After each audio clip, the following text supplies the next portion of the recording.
This is the Yozma IN10 electric dirt bike. My honest first impression was equal parts curiosity and skepticism. A 48-volt setup usually reads entry level in my head, and I was worried it might feel flat compared to the 60 volts and 72-volt builds I've ridden. The moment I cracked the throttle, that worry got shut down. The mid-drive hits with real torque, and the bike jumps forward in a way that feels lively, not scary. It made me rethink what a well-tuned 48-volt system can do. On looks and feel, it leans hard into motocross DNA in a good way. The red and black plastics cleanly hide the battery and motor, so it reads like a small moto, not a chunky e-bike. The frame feels stout, more mini motorcycle than bicycle with a motor, and that solidity comes through the first time you land a small jump or roll through a rock garden. The seat sits around 28 inches, slim enough to move around on, and the cockpit is tidy. I like how the display sits clean and bright, separate from the bar clutter, and the grips have that slightly tacky rubber feel that stays comfy after a long session. Throttle response is snappy without being twitchy, which matters when you're threading tight single track. The 14-inch front and 12-inch rear wheels are the classic mullet setup. The big front rolls over stuff, the small rear helps the bike pivot and put power down. Off the stand, the IN10 has some heft, around 121 pounds, but on trail it feels planted rather than heavy. From my experience, the motor is the star. It's rated 1200 watts with a 2600 watt peak, and the torque hit is what you notice first. Mid-drive means the motor sits low and central and drives the chain, so you get better balance and traction on climbs. On a steep fire road that usually makes hub motorbikes wheeze, this thing just kept clawing forward. Yozma claims it handles up to 30-degree hills, and based on my climbs, that checks out if you carry a bit of momentum. There are 3 speed modes, and the top one is spicy. I've seen 40 mph on flat pavement, and it gets there quick. On a compact frame, that speed feels wild, so I use it sparingly where I've got room. Suspension is legit for this category. The front hydraulic fork with about 220 millimeters of travel and the rear nitrogen shock took the sting out of washboard and small drops. I could push through rhythm sections at the skate park and still feel composed on the next hit. That consistency matters because cheap forks often fade mid-session. This one stayed predictable. Brakes are hydraulic discs front and rear with EABS. If you're new to the term, EABS is an electronic assist that tightens up braking feel and consistency. The lever feel is strong and easy to modulate, and I never felt the power overwhelm the stoppers. Range for me has lived between 35 and 45 miles when I mix mellow trail cruising with short speed bursts and a few climbs. I'm around 180 pounds with gear. Lighter riders on flatter terrain will do more. Yozma lists up to 63 miles, which I could see in slow mode with careful throttle on smooth paths. The 48-volt 23Ah battery is UL certified and managed by a BMS, which basically means the pack watches itself while charging and discharging to prevent overheating and overcharging. Charging with the 5/8 brick took me about 5 to 6 hours from low battery to full, which is good turnaround time for riding after work.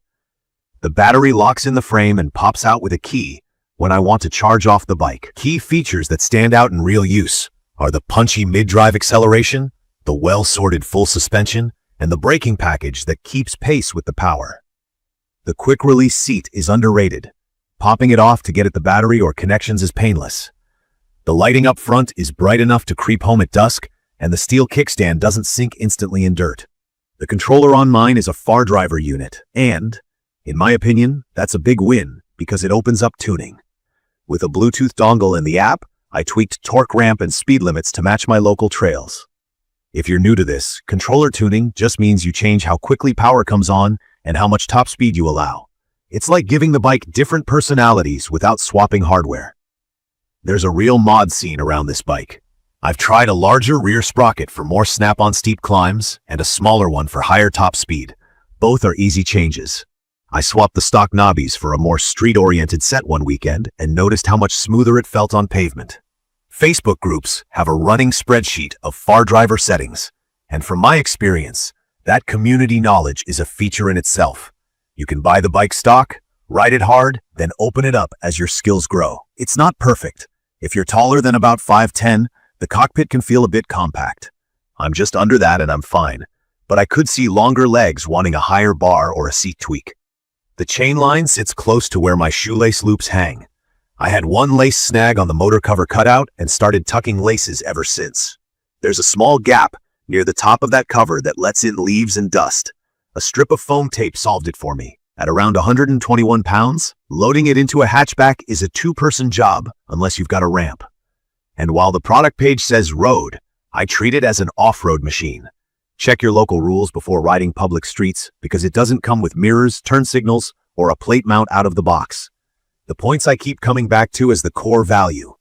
The way the motor delivers usable torque right where you need it, the suspension that keeps it cool even after a long session, and the battery setup that charges fast and carries enough range for a full afternoon. The UL certified pack and BMS give me peace of mind, and the hydraulic brakes with EABS match the speed this bike can reach. The tuning headroom is the icing on top. It lets me tailor the IN10 to how I actually ride, instead of forcing me to adapt to it. It's perfect for teens and new riders learning on dirt thanks to the gentler lower modes and stable handling.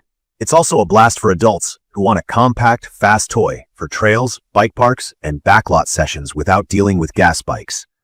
And if you like to tinker, this platform rewards every little change you make. I'd recommend this for anyone who wants a real off-road feel in a manageable size and price, and for riders who like to grow into a machine instead of outgrowing it in a month. In conclusion, the Yozma IN10 nails the essentials and leaves room to explore. The power-to-fun ratio is high, the suspension feels a class up, and the brakes inspire confidence. The battery safety story is solid, the charge time is reasonable, and the mod potential stretches the bike's life well beyond the honeymoon phase. In my opinion, that combination is what makes it easy to live with and exciting to ride. If you found this video helpful, subscribe to the channel and drop your questions or your own settings in the comments. Thank you for watching.